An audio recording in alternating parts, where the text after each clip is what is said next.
Firsa Besari ungkap kondisi terkini usai selamat dari puncak Cartens, kirim pesan duka untuk Lily dan Elsa. Penyanyi sekaligus pendaki Firsa Besari mengungkapkan kondisi terbarunya setelah tragedi di puncak Cartens, Papua. Hal tersebut disampaikan Firsa Besari melalui unggahan di akun Instagramnya. Diketahui, Firsa Besari memang masuk dalam daftar 10 pendaki yang naik ke puncak Cartens atau Puncak Jaya. Dalam kabar terbarunya ini, Firsa mengaku kondisinya stabil.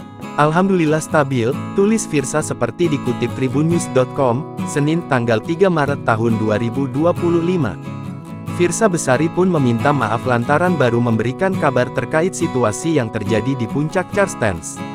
Pasalnya, ia masih sangat syok dan berduka atas tragedi yang menewaskan dua pendaki wanita yaitu Lily Wijayati, mamak pendaki, dan Elsa Laksono. Kami yang berada di basecamp Yellow Valley, YV pun merasa sangat syok dan berduka atas tragedi yang telah terjadi, lanjut Firsa. Saat ini, Firsa dan seorang pendaki lainnya yaitu Furki Syahroni baru saja tiba di Timika, Papua Tengah.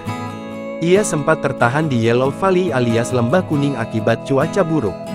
Cuaca buruk ini berdampak pada lalu lintas helikopter yang merupakan satu-satunya akses resmi ke Yellow Valley.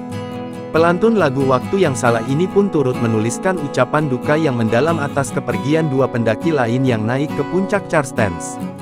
Turut berduka cita atas berpulangnya Bu Lily Wijayanti Pugiono, mamak pendaki, dan Bu Elsa Laksono. Semoga keluarga yang ditinggalkan diberikan ketabahan dan kekuatan. Semoga Bu Lily dan Bu Elsa diberikan tempat terbaik di sisinya, tambah Firsa.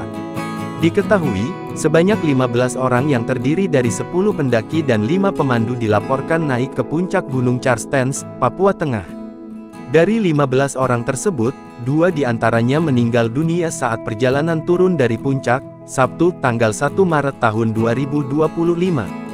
2 pendaki yang meninggal itu, diduga terkena gejala Acute Mountain Sickness AMS atau penyakit ketinggian. Mereka adalah Lily Wijayanti Pugiono dan Elsa Laksono, 2 pendaki asal Malang, Provinsi Jawa Timur. Download Tribun X sekarang, menghadirkan lokal menjadi Indonesia.